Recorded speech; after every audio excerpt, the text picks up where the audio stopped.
Assalamualaikum warahmatullahi wabarakatuh. Alhamdulillah, alhamdulillah hamdan katsiran thayyiban mubarakan fih, mubarakan alaih, kama yuhibbu rabbuna wa yarda. Asyhadu an la ilaha illallah wahdahu la syarika lah, iqraran bihi wa tauhidan, wa usalli wa usallim ala nabiyyina al-karim Muhammadin wa ala alihi wa ashabihi wa man tabi'ahum bi ihsanin ila yaumiddin. Saudara-saudaraku kaum muslimin dan kaum muslimat, insyaallah di malam hari ini kita akan melanjutkan kembali pembahasan yang sudah pernah kita bahas pada pertemuan yang lalu, nawaqidul Islam, pembatal keislaman. Sebagaimana yang telah kita singgung, setiap ibadah, setiap muamalah itu ada pembatal-pembatalnya. Dalam sholat ada di sana nawaqidus sholat, pembatal-pembatal sholat. Kentut, seseorang berbicara dengan sengaja, bergerak dengan gerakan yang tidak ada masalah untuk sholat, maka ini bisa membatalkan sholat. Begitu juga puasa. Ya, seseorang makan dan minum dengan sengaja, ya ini bisa membatalkan puasa. Begitu juga misalnya pernikahan, ada perkara-perkara yang bisa membatalkan pernikahan seseorang. Begitu juga jual beli, ada di sana bab-bab yang bisa membatalkan jual beli. Nah begitu juga di dalam masalah akidah, di dalam masalah tauhid, maka para ulama menerangkan dan menyebutkan ada perkara-perkara yang bisa membatalkan asal dari keislaman kita. Dan di antara perkara yang bisa membatalkan keislaman kita adalah syirkun billah, syirik kepada Allah Subhanahu wa ta'ala.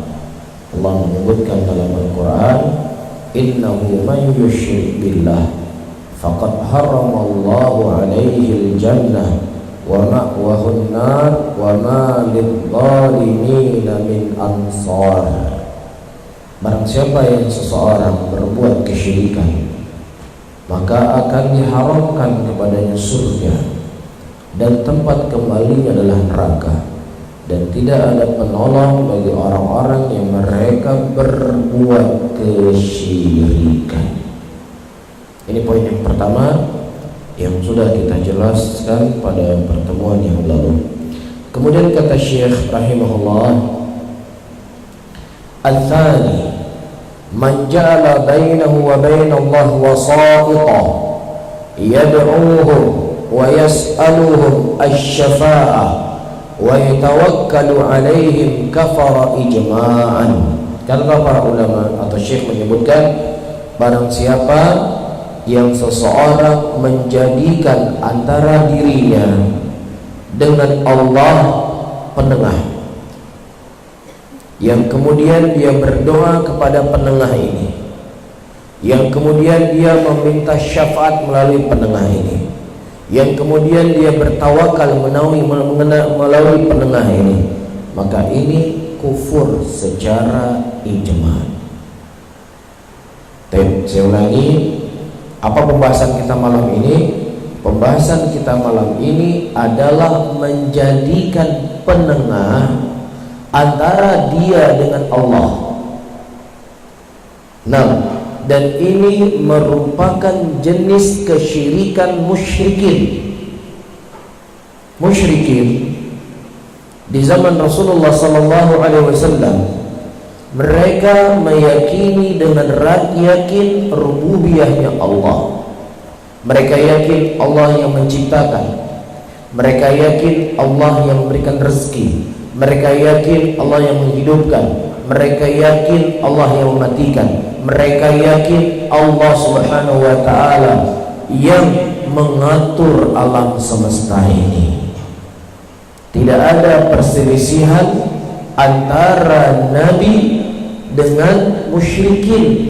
Yaqulun Allah. Kalau seandainya engkau bertanya kepada mereka, siapa yang menciptakan langit dan bumi? Katakanlah Muhammad kepada mereka musyrikin, siapa yang menciptakan langit dan bumi?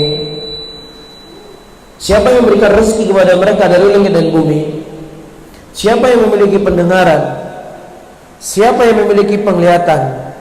Siapa yang mampu menghidupkan dari yang mati dan menghidupkan kepada yang mati?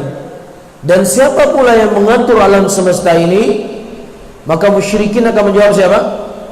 Allah. Yakin mereka.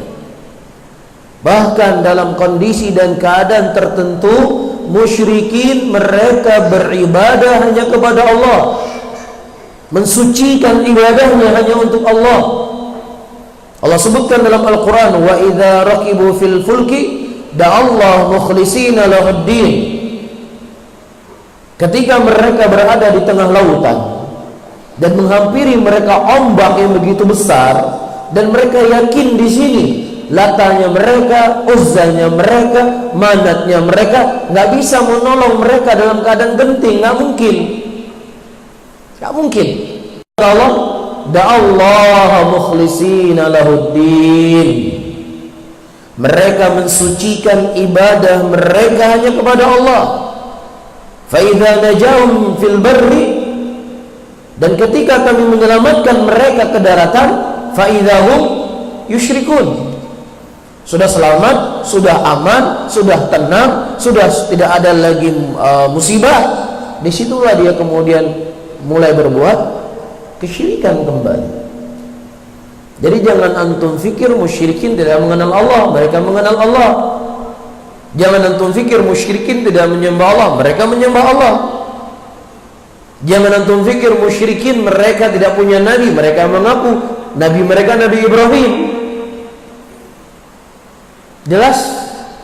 Sehingga muncul pertanyaan kita, lah kalau seandainya mereka yakin Allah yang menciptakan mereka, kalau seandainya mereka yakin Allah yang memberikan rezeki kepada mereka, kalau seandainya mereka juga menyembah Allah dalam keadaan dan kondisi-kondisi tertentu, lah kenapa kemudian mereka diperangi?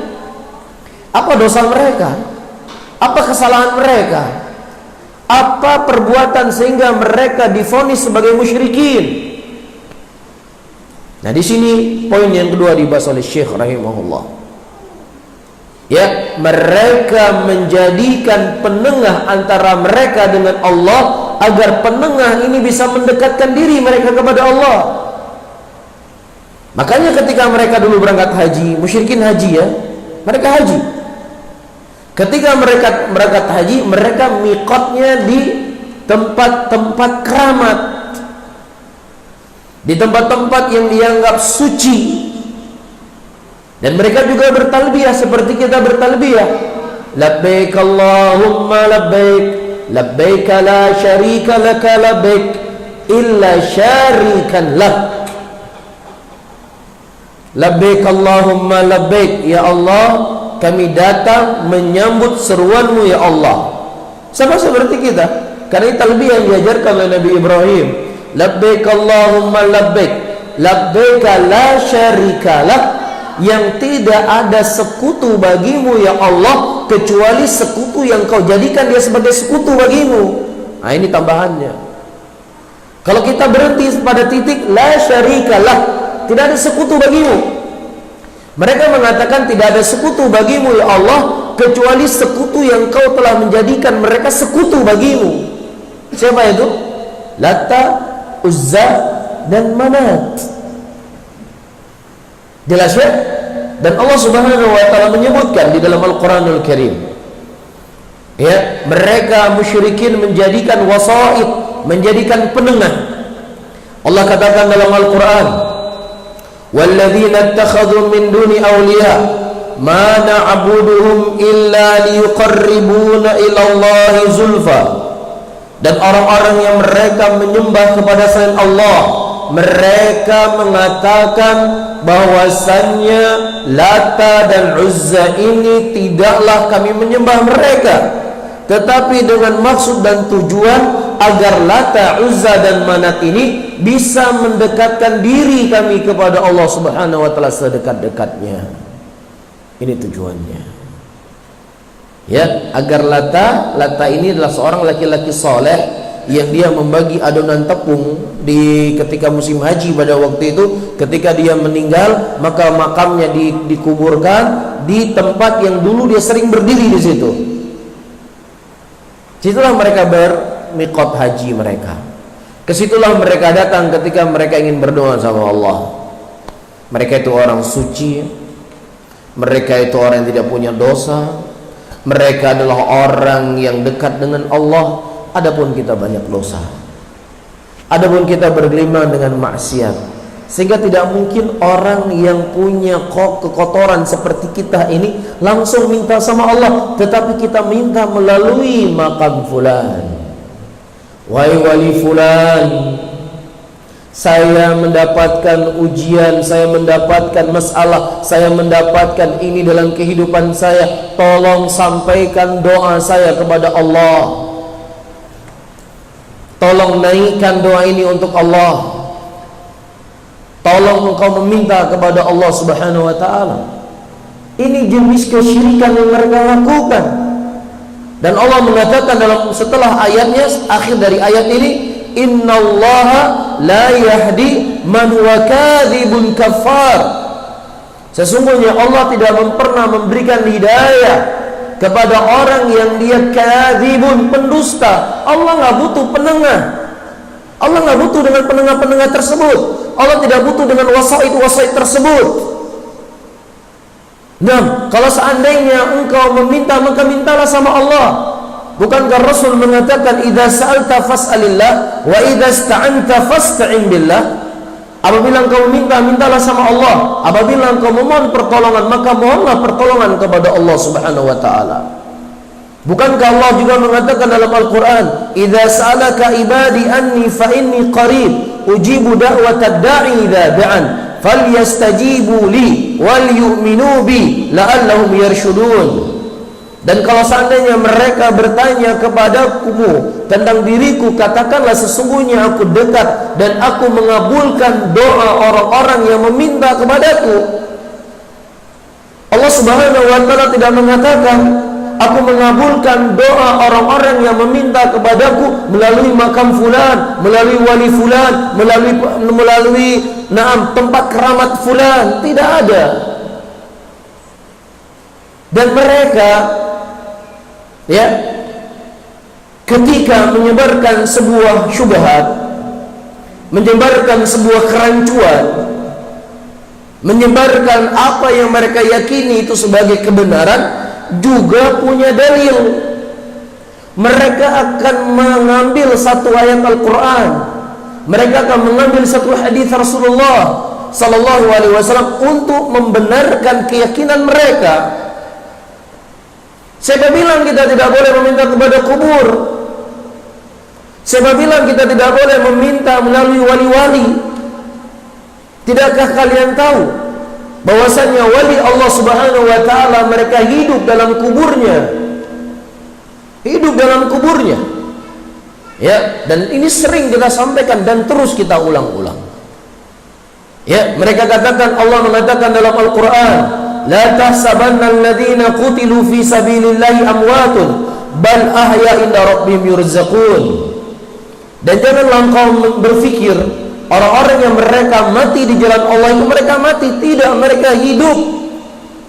Mereka hidup di sisi Allah dan mereka diberikan rezeki oleh Allah Rabbul Alamin.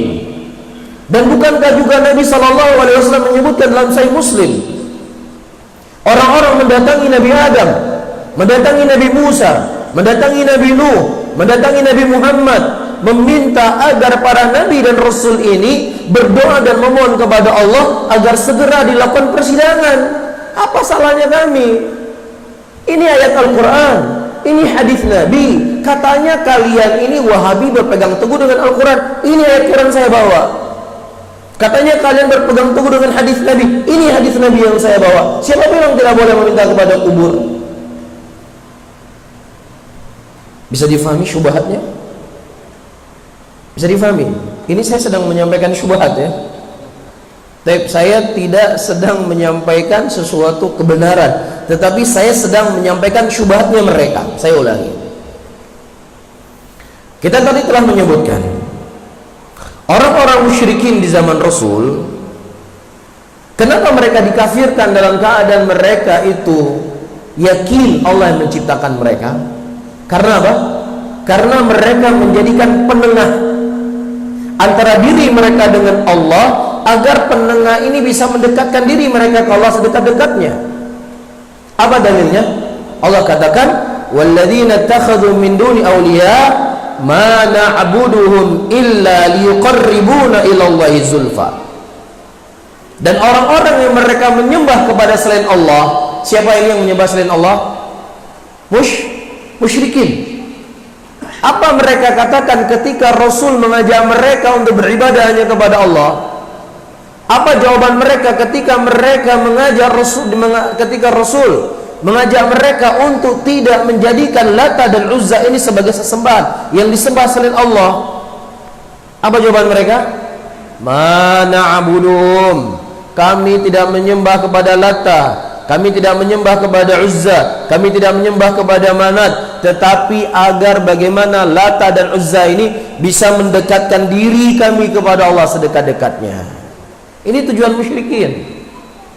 Ini tujuan musyrikin mendatangi Lata, ini tujuan musyrikin mendatangi Uzza, ini tujuan musyrikin mendatangi Manat. Bukan dia yakin Lata yang memberikan rezeki kepada mereka, bukan mereka meyakini Uzza yang menciptakan mereka. Enggak ada keyakinan musyrikin seperti ini. Tetapi menurut mereka Lata ini orang soleh yang dia dulu membagi adonan tepung. Tentunya dia orang yang dekat dengan Allah, orang yang suci, sehingga melalui dialah kita meminta agar dia menyampaikan doa kita kepada Allah. Faham di sini? Ini perbuatan siapa? Musyrikin. Ini kesyirikan yang mereka lakukan. Ini sebab Allah mengatakan mereka itu apa? Kafar. Innallaha la yahdi man wa kadzibun kafar. Allah tidak memberikan hidayah kepada siapa yang dia itu pendusta. Allah nggak butuh dengan penengah. Nah, dan kemudian mereka kafir karena perbuatan mereka tersebut. Bisa difahami? Nah, sekarang hari ini ada nggak orang datang ke kuburan para wali? Ada nggak orang mendatangi kuburan keramat? Kemudian mereka menyampaikan doa mereka melalui kuburan-kuburan keramat tersebut. Ada atau enggak? Ada atau tidak? Ada. Apa alasannya? Apa alasannya? Hah? Nah, supaya doa saya lebih mudah diterima oleh Allah, saya minta melalui kuburan tersebut. Ya, dan saya sering ingatkan di pengajian, ya, kamu jangan suka menyalah-nyalahkan orang. Kami ke kuburan nggak pernah minta sama kubur. Kami ke kuburan itu cuma sekedar menziarahi kuburan. Sudah cukup sampai di situ. Ya sudah, kalian bukan pembahasan kami. Kenapa harus marah? Kami sedang tidak membahas kalian. Oh, kami ke kuburan itu baca Quran di sana, kami sholat di sana untuk Allah, baca Quran juga untuk Allah. Gak pernah kami minta sama kubur, gak pernah kami berdoa kepada kubur. Ya sudah, kamu juga bukan pembahasannya saya. Saya sedang tidak membahas kamu. Faham? Yang saya bahas, ada orang-orang yang mereka mendatangi kubur, mendatangi tempat-tempat keramat, kemudian dia meminta kepada kubur tersebut, dia mohon berkah dari kubur tersebut, dia menginginkan keselamatan dari kubur tersebut. Ini yang menjadi pembahasan kami. Kamu ada berbuat seperti ini? Kalau tidak ada, alhamdulillah. Tapi kalau ini yang kamu buat, kami akan bahas. Hati-hati. Ini bentuk jenis kesyirikan musyrikin yang diperangi oleh Allah, oleh Nabi sallallahu alaihi wasallam, diperangi oleh para sahabat Nabi. Perbuatan mereka ini, faham? Nah, orang-orang yang mereka membolehkan meminta kepada kubur hari ini, mereka punya dalil. Apa dalilnya? Dalilnya, jangan pernah kau menyangka orang-orang yang mereka terbunuh di jalan Allah itu mereka mati. Tidak, mereka hidup. Hidup urunan kubunya udah. Bahkan salah adalah kebakaran udah oleh Allah. Ini dalil. Faham? Faham di sini? Ayat ini mereka yakini siapa dari kalangan salihin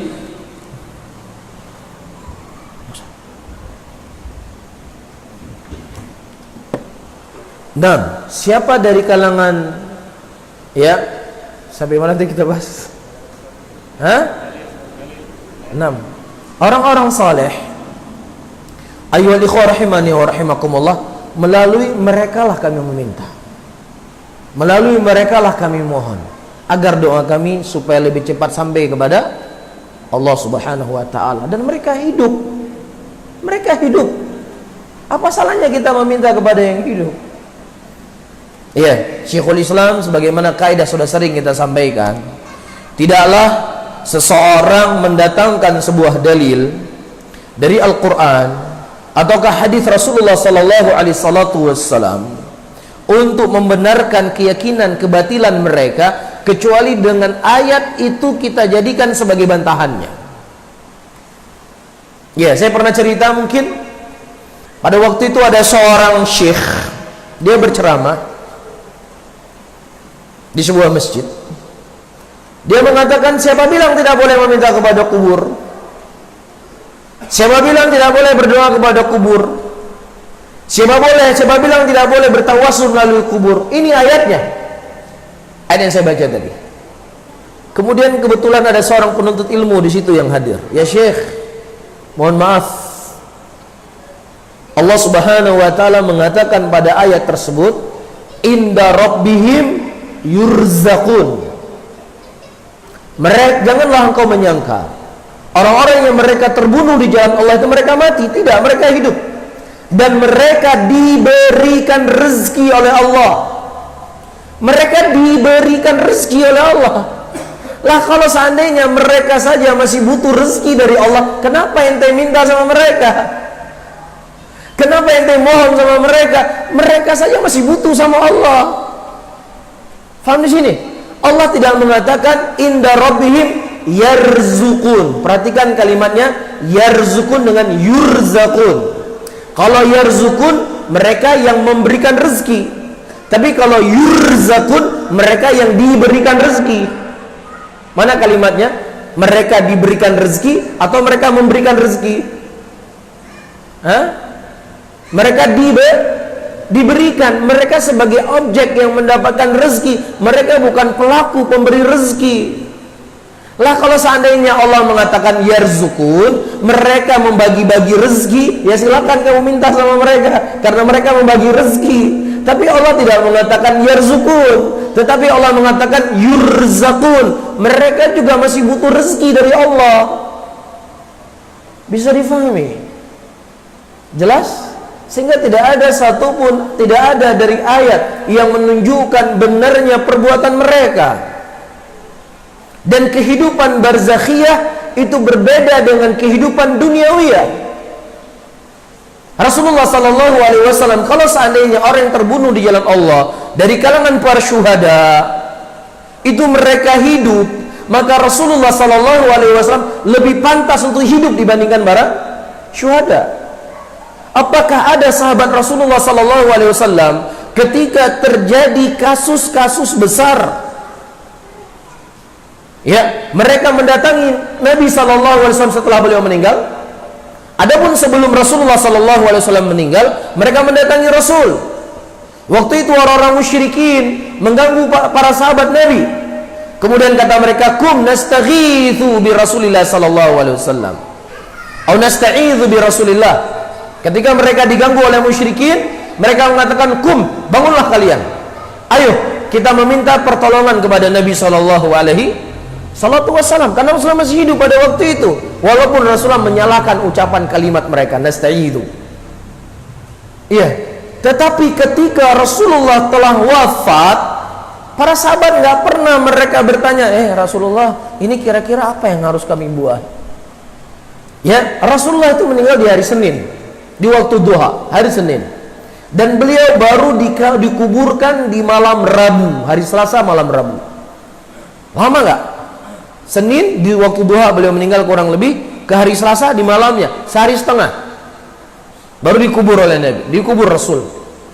Di sana disebutkan oleh para ulama, ada beberapa penyebab kenapa Rasulullah diakhirkan dikuburkan. Pertama, mereka berselisih pendapat. Rasulullah ketika meninggal mau dimandikan, apakah pakaiannya itu harus ditanggalkan ataukah tidak? Ini satu perselisihan di kalangan sahabat. Yang kedua, di mana Rasulullah SAW dikuburkan ketika beliau meninggal? Di mana jenazahnya akan dikuburkan? Yang ketiga, siapa yang berhak menjadi khalifah setelah wafat Rasulullah SAW? Ini perkara besar. Nah, Rasulullah masih ada di hadapan mereka. Jenazahnya masih mereka lihat. Nggak ada yang mereka katakan, Rasulullah, sebentar ya. Ini antum ini dibukain bajunya nggak pas dimandikan. Mereka kan kalau punya masalah kan dulu kan tanya sama Rasul. Ada masalah ini, ya Rasulullah kami punya ini, bagaimana menurut engkau? Ya Rasulullah kami punya ini, bagaimana menurut engkau? Ya Rasulullah kami punya masalah seperti ini, bagaimana menurut engkau ya Rasulullah? Selalu mereka tanya sama Rasul. Karena memang Rasulullah hidup pada waktu itu. Tapi ketika Rasulullah sudah berpindah dari alam dunia kepada alam barzakhiyah, yang walaupun beliau hidupnya bukan kehidupan dunia. Kalau kehidupannya sama seperti kehidupan dunia, tinggal mereka coke, Rasulullah kamu nih mandikan nggak? Dicuci baju kamu dibuka atau enggak? Ya Rasulullah, nanti kamu dikubur di mana ya Rasulullah? Ini kami sudah menunggu kau 1 hari ini belum ada jawaban. Kemudian siapa yang menjadi khalifah setelah engkau meninggal ya Rasulullah? Tanya nggak mereka sama Rasul? Rasul ada di hadapan mereka. Minta nggak mereka sama Rasul? Enggak.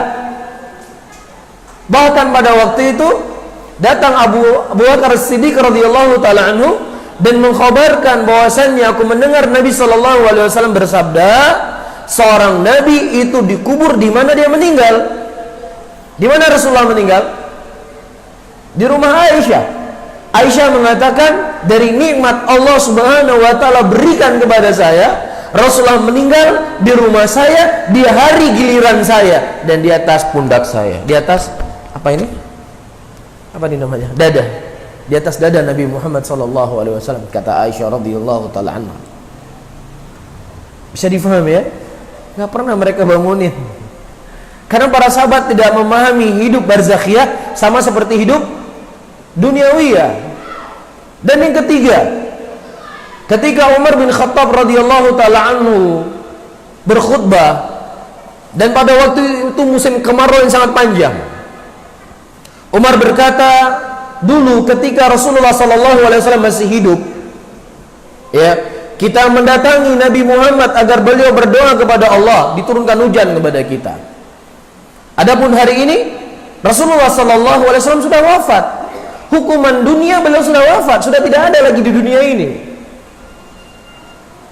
Iya, maka bangunlah wahai Abbas. Bangunlah engkau wahai Abbas, mintalah dan mohonlah kepada Allah agar Allah menurunkan hujan kepada kita.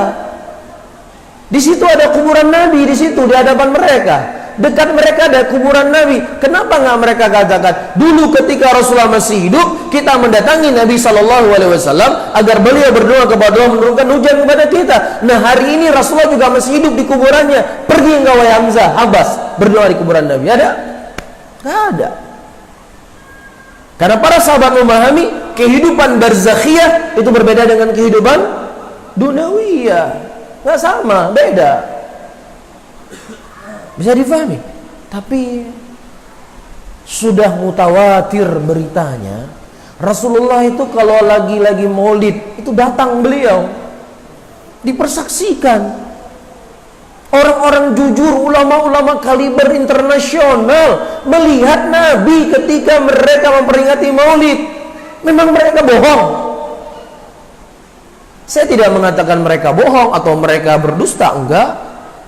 Yang saya katakan disebutkan dalam Kitabus Sahih. Ketika Rasulullah SAW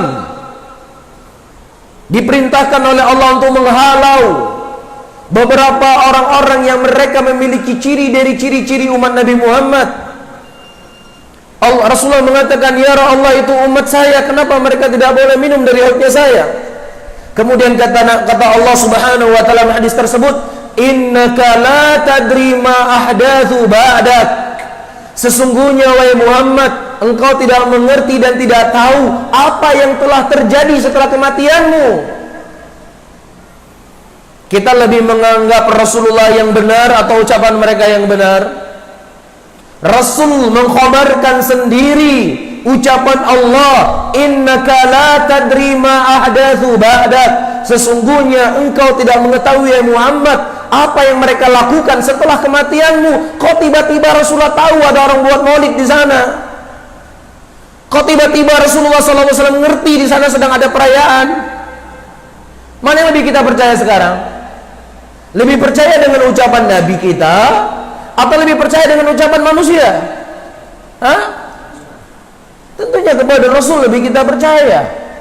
Bahkan kasus-kasus yang besar yang terjadi di zaman sahabat Rasulullah, terjadi perang antara Abu Bakar As-Siddiq dengan orang yang mereka tidak mau membayar zakat, diperangi oleh Abu Bakar As-Siddiq, yang awalnya terjadi perselisihan di antara sahabat. Nggak ada Rasulullah datang kepada mereka, sahabat semua diam ya, Abu Bakar yang benar itu, ikut Abu Bakar saja kalian semuanya. Nggak ada.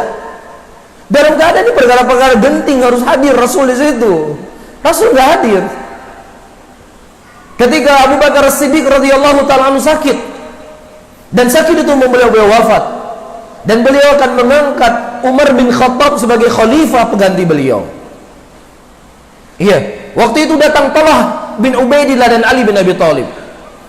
Mereka menyarankan kepada Abu Bakar As-Siddiq agar tidak menjadikan Umar sebagai khalifah, karena Umar menurut mereka sangat tegas. Ditakutkan nanti apa? Karena terlalu tegas nanti banyak terjadi cekcok.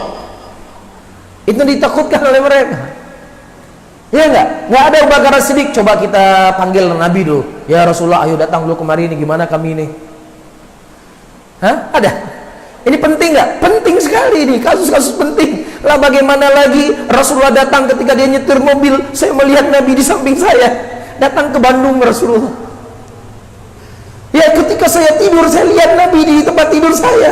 Ngapain Rasulullah ke rumah ente? Hah? Kasus-kasus besar. Abu Bakar Siddiq berkata, kalau seandainya saya ditanya sama Allah kelak di yaumul qiyamah, kenapa engkau menjadikan Umar bin Khattab sebagai khalifah? Saya akan menjawab, ya Allah, saya telah memilih manusia yang terbaik untuk mereka, dunia dan akhirat mereka. Gak ada suruh menunggu Rasulullah. Hadad din, agama ini agama yang wadih, agama yang jelas, agama yang gamblang, agama yang tidak ada sedikit pun tersamar, apalagi perkara tauhid, apalagi perkara akidah, apalagi perkara tentang kebalikan dari tauhid itu syirkun billah. Wadih, jelas, bisa difahami. Nah, adapun hadis yang menyebutkan orang-orang mendatangi Nabi Adam, mendatangi Nabi Nuh, mendatangi Nabi Isa, mendatangi Nabi Ibrahim, agar mereka berdoa dan memohon kepada Allah agar Allah segera melakukan persidangan. Bedakan ya akhi, nanti di yaumul qiyamah kita semua dibangkitkan oleh Allah, ya atau tidak? Nabinya dibangkitkan, kita juga dibangkitkan, sama-sama hidup nanti di yaumul qiyamah. Nabi bisa kita ajak bicara, Nabi bisa mendengar apa yang kita ucapkan, Nabi juga bisa mampu untuk melakukan apa yang kita minta. Bagaimana ente mengambil sebuah dalil tentang hidupnya nanti orang di yaumul qiyamah, sementara ente minta kepada jenazahnya, kepada kuburnya? Nggak nyambung pendalilannya. Bisa difahami? Kita tidak mengingkari kalau seandainya engkau meminta kepada makhluk, yang pertama makhluk tersebut mampu memberikan kepadamu, yang kedua makhluk tersebut hadir di tengahmu, yang ketiga makhluk tersebut bisa mendengar apa yang kau minta, ya silakan, nggak ada masalah, silakan. Ya, saya sampaikan, saya kasih tahu sama Bu Ibrahim, ya tolong ambilkan air buat saya. Bu Ibrahim punya air atau tidak? Mampu nggak dikasih air untuk saya? Mampu. Ya, tolong bukakan airnya, tolong tuangkan untuk saya. Misalkan, pertama beliau hidup di depan saya, kemudian mendengar, kemudian mampu beliau memberikan pertolongan. Kita tidak ingkari yang seperti ini. Faham? Paham di sini? Tetapi yang kita ingkari meminta sesuatu kepada makhluk yang makhluk tersebut tidak mampu untuk melakukannya, tidak punya kemampuan. Wali fulan nunjuk kulung anu didra, katrip hakam kawin anu. Bisa dia kasih anak untuk kita? Enggak bisa. Bisa dia masukkan kita ke dalam surga? Bisa dia menyelamatkan kita dari bala? Enggak bisa. Nah, ketika Anda meminta sesuatu kepada makhluk, yang makhluk tersebut tidak mampu untuk memberikan, yang makhluk tersebut tidak mendengar apa yang Anda ucapkan, yang makhluk tersebut tidak hadir bersama Anda, maka tidak boleh Anda meminta kepada makhluk. Bisa difahami di sini? Jelas ya? Dan ahlul batil itu akan membawa banyak syubhat, banyak membuat kerancuan. Kalau kita tidak bentengi diri kita dengan ilmu, akan terseret kita, nggak tanggung-tanggung, terseret kepada perbuatan kesyirikan kepada Allah Subhanahu wa Ta'ala. Hati-hati, hati-hati. Mereka akan membawa dalil, membawa ayat-ayat Al-Quran. Baik, bisa difahami ya? Insya Allah kita sambung pada salat isya, dan mungkin kalau memang antum siap kita agak panjang sedikit. Dia mengqadha dari asar tadi, qadarullah kita di luar prediksi. Ya, ternyata Banda Aceh, jalan Aceh cukup macet. Ya, insya Allah saya qadha ya sampai yang hadir, walaupun hanya berapa orang. Kalau misalnya kita lanjut ya untuk membaca beberapa poin dari kitab Nawaqidul Islam.